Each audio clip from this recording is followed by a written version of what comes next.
Okay then everybody, and welcome to Gaming Unplugged UK's first ever review. Now this is for a brand new game. It's been out for a couple of months in the UK now, but it's very good. It's called Forbidden Island. It's by Matt Leacock, who also created the excellent Pandemic. And in some respects it's quite similar to Pandemic in that it's a cooperative game, i.e. you all play together, you're all on the same side, and you're all in it to win it. And let's take a look inside. Okay then, so one of the first things that you'll probably notice is that it's a rather lovely box. It's a tin foil box. It's all embossed, as you can probably see there. Lovely texture into it. Oh, nice. Let's take a look inside. Okay then, so inside the box you have a water riser. We'll get back to that in a moment. Obviously instructions, they're fairly succinct, straightforward, well illustrated, and there's only 4 pages, so it's not very complicated at all. You have playing pieces, and these little guys, these are the treasures that you have to go to the island to capture. So as you can see, there's 4. They're all nicely moulded, not amazingly detailed, but they do the job, and that's all that matters. We have a large selection of tiles, and these tiles represent the locations. And as you can see, they're beautifully illustrated, and they've got a front and a back, and we'll go into those in a little more detail in a moment. And last, but by no means least, we have the cards. They're split into treasure cards, and they're also split into tide cards, and we'll obviously we'll go over those in a moment. So let's set the game up, and we can take a look at it. Okay then, Forbidden Island is a game for 2 to 4 players. There are 6 distinct roles, and they can all do cool things which make them stand out from each other. And you need to basically utilise these roles in order to escape off the sinking island. So first up, we have the diver. Now the diver allows you to basically move through areas which are either flooded or completely destroyed for no cost. Well, for 1 action, where it would normally cost 2 actions. The messenger is able to give cards to any other person on the island. Now normally, if you want to share treasure cards with each other, you need to be in the same location. Not so with a messenger. Just simply choose a card from your hand, and for the cost of 1 action you can give it to anybody on the board. This guy is incredibly useful when you're getting near to the end of the game and you need to pick up that last treasure and the person's only got like 2 or 3 of the item cards needed in order to secure it. The pilot is another cool guy. Basically, for 1 action he can go anywhere on the board. Doesn't matter how many squares it is, doesn't matter the distance, it can be right next, but he could go anywhere. Really useful card. It would be even more useful if he could obviously transport somebody else, but alas, it's not to be. He's a pilot, he's not a chauffeur. Very useful guy to have on your side. Now the navigator, the way this guy works is that he can move somebody else during his turn, and he can move them up to 2 spaces. So again, if you're getting towards the end of the game, or if you're worried that a certain part of the island is going to get submerged and this person needs to escape, he can basically use his ability to get him to safety. The engineer. Now normally, for the cost of 1 action, any area which is flooded, you can pay an action and you can make it unflooded. Now the engineer, he can do two of these tiles at a time instead of the usual 1. So it's incredibly useful, and normally if you're the engineer, it normally pays to just basically go around the board trying to shore up as many places as possible. Last but by no means least is the explorer. Now normally when you're exploring the island, you can only travel either up, down, left or right. You can't move diagonally, or you can't shear up diagonally. The explorer pays no attention to this rule, and he basically does what he wants. So he's an intrepid guy just out there. I don't care if this is a diagonal space, I'm going to shore it the hell up.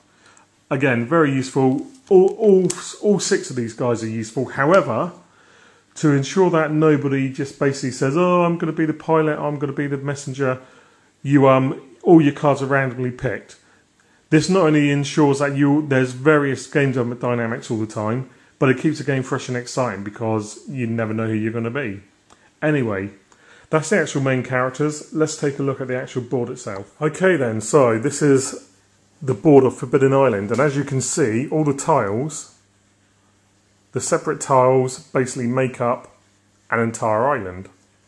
Now over here, we have the treasure cards. You give 2 of these out at the beginning of the game, and the idea is that you have to collect 5 of the same treasure cards in order to retrieve an icon. So in this case, if I can get 3 more of these goblets, I then have to move over to either this location or this location, and then I can retrieve the goblet.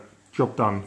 There's obviously 4 of these artifacts scattered around the island, so you all need to work together and decide how best you're going to approach it. Are 2 of you going to basically go around and collect all the artifacts, while the other 2 of you try and shore up the island to stop it from sinking into the abyss? Do you all do it? Do you all hold back? It's something that you all have to work out as players, and it's one of the game's greatest strengths.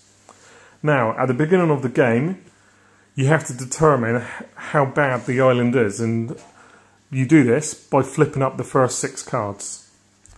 You flip up these cards, and then you flip over the resulting tile on the board. So what this does is this represents where the island is starting to sink into the sea. Now it's still possible to go through these watered areas, and if you're the diver you can obviously go for no cost, well, for 1 action. However, at the end of every person's turn, 2 additional cards get basically added to the pile, so the island's continually sinking. So this is how the game starts. And this area here, Falls Landing, this is particularly important. You do not want this place to sink, because if it does, it's game over. Basically, all 4 guys, once you've got the artifacts, you all need to get back here, and then you need this handy little card here called the helicopter lift. There's several of them in the treasure card pile, which are basically used to get you to safety and get you off the island.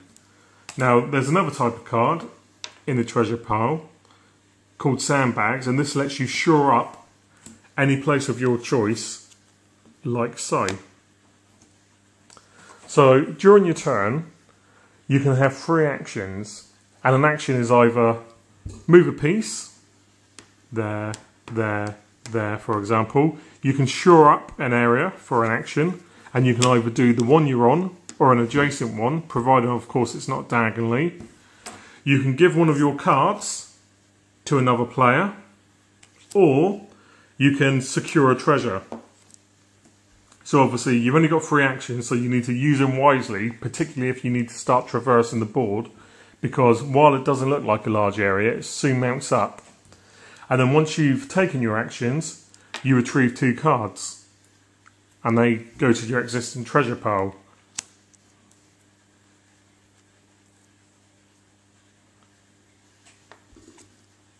Get this card, and shit happens. Now, similar to the infection card in Pandemic, this is basically bad news. The way this works is that first off, you have to move the water level up 1 tick.